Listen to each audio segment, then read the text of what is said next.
There's a kind of exhaustion that sleep doesn't fix. You can rest your body for 8 hours and still wake up feeling empty, heavy, unmotivated. You don't feel sad enough to call it depression. You don't feel angry enough to confront anyone. But something inside you feels used up. Emotionally drained people often don't collapse. They don't cry loudly. They don't ask for help. They function. They show up. They smile when required. And that's exactly why their exhaustion goes unnoticed, even by themselves. Today, we're talking about 7 signs you're emotionally drained. Not in a dramatic or exaggerated way, but in a real, human, everyday way. If you recognize yourself in this is not a diagnosis. It's awareness. And awareness is the first step toward healing. Sign 1, you feel tired, even after rest. This isn't physical tiredness. Your body might be fine, but your mind feels heavy. You wake up and immediately feel like the day is already too much.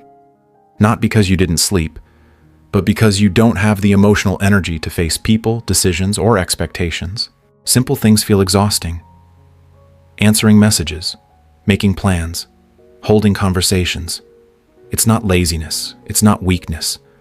It's emotional fatigue, when your inner resources are depleted from carrying too much for too long. Sign 2, small things overwhelm you. Things that never used to bother you now feel unbearable.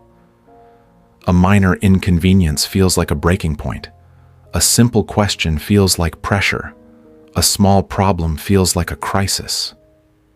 Emotionally drained people often think, why am I reacting like this? The answer is simple. When your emotional tank is empty, there's no buffer left. You're not overreacting. You're reacting from exhaustion. Sign 3, you feel disconnected from people. You're around people, but you feel alone. You listen, but you're not fully present. You respond, but without enthusiasm. You smile, but it feels mechanical. Emotionally drained, people often pull back quietly. They reply slower. They cancel plans. They stop initiating conversations, not because they don't care, but because connection requires energy they no longer have.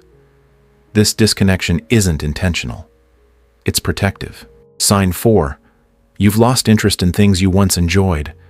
Things that once excited you now feel neutral. Music doesn't hit the same. Hobbies feel like chores. Even rest doesn't feel rewarding.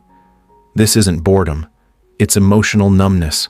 When you're emotionally drained, your system goes into survival mode, not enjoyment mode. Pleasure becomes secondary to simply getting through the day. And that loss of joy is one of the clearest signs something deeper needs attention.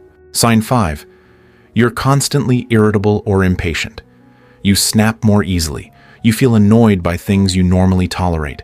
You get frustrated quickly, sometimes at yourself. This irritability isn't about anger. It's about overload, kind of being.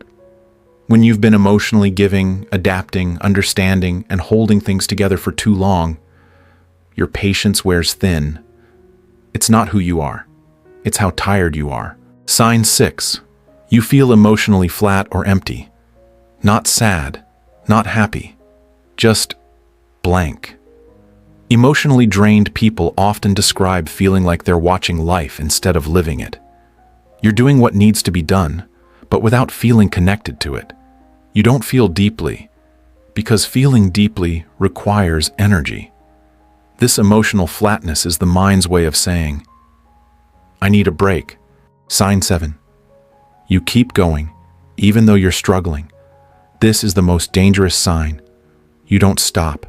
You don't ask for help. You don't slow down. You tell yourself, others have it worse. I just need to push through. I'll rest later. Emotionally drained people are often the most responsible, reliable, and strong-looking ones. And because you keep functioning, no one notices how close you are to burnout, including you. Why this happens? Emotional drainage doesn't happen overnight. It builds from constant stress. emotional responsibility for others, suppressed feelings, unresolved pain, lack of boundaries. You can't pour from an empty cup, but emotionally drained people keep trying until the cup cracks. If you saw yourself in these signs, let me say this clearly. There is nothing wrong with you. You are not weak. You are not broken. You are not failing. You are tired. And your emotions are asking to be acknowledged, not ignored. Healing doesn't start with fixing everything. It starts with permission. Permission to rest. Permission to feel. Permission to slow down. Emotional exhaustion is not a personal flaw. It's a human response to carrying too much for too long. And the fact that you're aware of it now means recovery is already possible. You don't have to do it all today. Just don't ignore what your heart has been trying to tell you.